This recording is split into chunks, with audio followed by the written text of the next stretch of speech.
Assalamualaikum warahmatullahi wabarakatuh. Selamat pagi semuanya. Puji syukur kehadirat Allah Subhanahu wa Ta'ala yang telah memberikan rahmat kepada kita sehingga kita dapat berdiskusi pada hari ini. Tak lupa salawat serta salam marilah kita curahkan kepada Nabi Agung Nabi Muhammad SAW yang telah membawa kita dari zaman kegelapan hingga menuju zaman terang benderang seperti saat ini.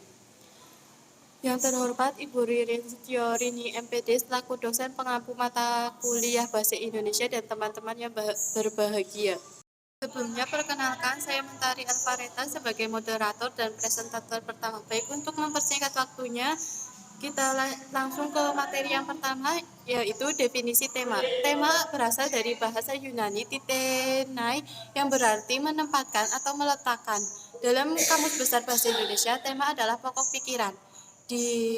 Selanjutnya syarat-syarat tema yang baik. Tema menarik perhatian penulis.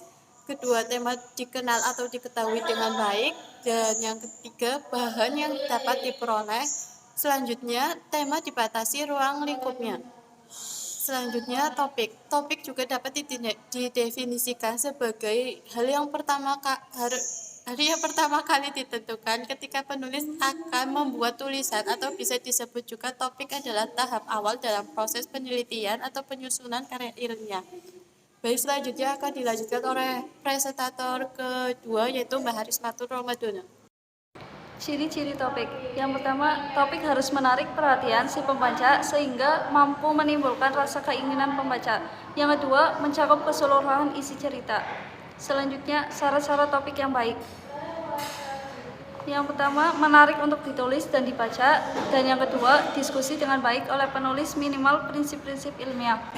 Judul karangan. Judul adalah nama yang dipakai untuk buku, bab dalam buku, kepala berita, dan lain-lain. Identitas atau cerminan diri jiwa seluruh karya tulis bersifat menjelaskan diri dan yang menarik perhatian dan ada kalanya menentukan wajah atau lokasi. Syarat-syarat penulisan judul. Yang pertama, harus relevan, yaitu harus mempunyai pertalian dengan temanya atau ada pertalian dengan beberapa bagian penting dari tema tersebut. Yang kedua, harus provokatif, yaitu harus menarik dengan sedemikian rupa sehingga menimbulkan keingintahuan dari tiap pembaca terhadap isi buku atau karangan.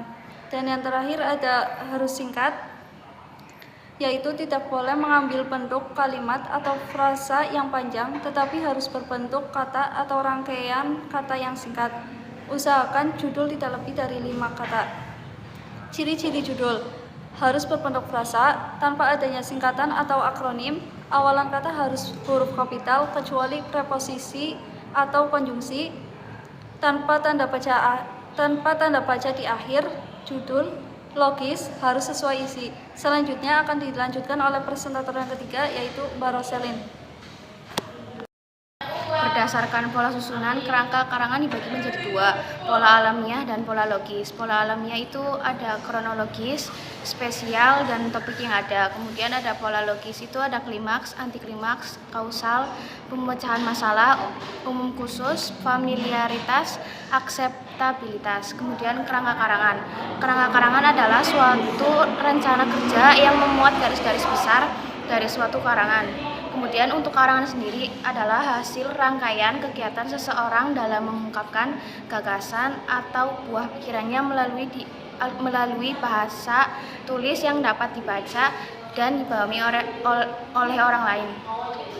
Kemudian jenis-jenis karangan berdasarkan sifatnya dibagi menjadi 2, karangan fiksi dan karangan non-fiksi. Karangan fiksi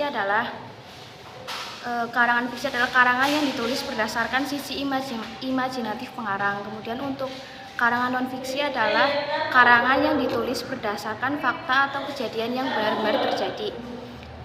Kemudian berdasarkan cara penyajiannya dibagi menjadi 6.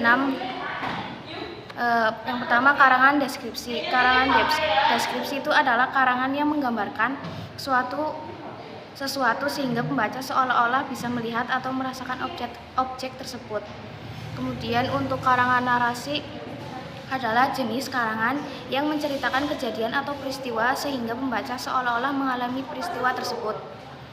Dan karangan eksposisi adalah jenis karangan yang memberikan penjelasan atau memaparkan sejumlah pengetahuan atau informasi secara lebih jelas dan lebih rinci. Kemudian argumentasi. Argumentasi adalah jenis karangan yang bertujuan untuk membuktikan kebenaran sehingga pembaca dapat mempercayai kebenaran tersebut. Kemudian karangan persuasi. Karangan persuasi adalah jenis karangan yang bertujuan untuk mempengaruhi pembaca sehingga pembaca melakukan seperti apa yang dikatakan penulis dalam karangannya. Kemudian berdasarkan bentuknya dibagi menjadi 3, yaitu puisi, drama, dan prosa. Puisi adalah karangan yang mengutamakan keindahan bentuk dari bunyi serta kepadatan makna. Puisi pada umumnya bersifat monolog.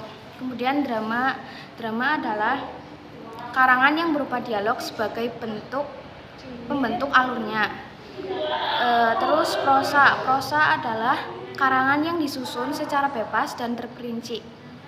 Kemudian berdasarkan masalah yang disajikannya. Yang pertama karangan populer, karangan yang membahas peristiwa sehari-hari dengan menggunakan ragam bahasa yang biasa digunakan masyarakat pada umumnya. Kemudian karangan ilmiah. Karangan ilmiah adalah karangan yang membahas masalah-masalah yang berkaitan dengan disiplin ilmu tertentu. Kemudian karangan ilmiah populer adalah karangan yang membahas masalah-masalah keilmuan dengan menggunakan ragam bahasa yang dipahami masyarakat pada umumnya. Kemudian Surat sendiri adalah karangan yang mengupas beragam persoalan dalam berbagai kepentingan tertentu. Pembacanya dinyatakan secara khusus. Kemudian untuk yang terakhir karangan sastra. Karangan sastra adalah karangan yang berisi serta rekaan dan dengan bahasa, gaya, citra, dan rasa yang indah. Cerita-cerita yang dinyatakan lebih bersifat individual. Selebihnya saya serahkan kepada moderator. Baik, dari hasil diskusi kelompok kami dapat disimpulkan bahwa karangan merupakan suatu proses menyusun, mencatat, dan mengkomunikasikan makna dalam tataran ganda bersifat interaktif dan diarahkan untuk mencapai tujuan tertentu dengan menggunakan suatu sistem tanda konvensional yang dapat dilihat. Karangan terdiri dari paragraf-paragraf yang mencerminkan kesatuan makna yang utuh. 5 jenis karangan yang umum dijumpai dalam keseharian adalah narasi, deskripsi, eksposisi, argumentasi, dan persuasi. Sekian presentasi dari kelompok kami, kurang lebihnya kami mohon maaf. Wassalamualaikum warahmatullahi wabarakatuh.